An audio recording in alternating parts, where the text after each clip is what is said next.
Need to change the credit card or bank account linked to your Upwork account?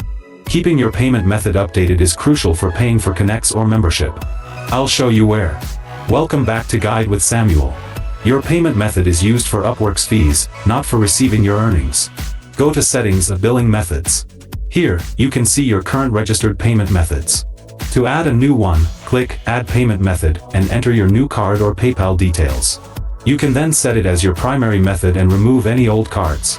A crucial pro tip: update your method before it expires. If your payment fails for a subscription or Connect purchase, it could interrupt your ability to submit proposals. It's a simple admin task that keeps your business running smoothly. And just like that, you can ensure your Upwork billing is always current.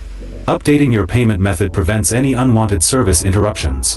Do you use a credit card or PayPal for Upwork billing? For your final question, subscribe for our next video on how to fix Upwork profile errors. Thanks for watching.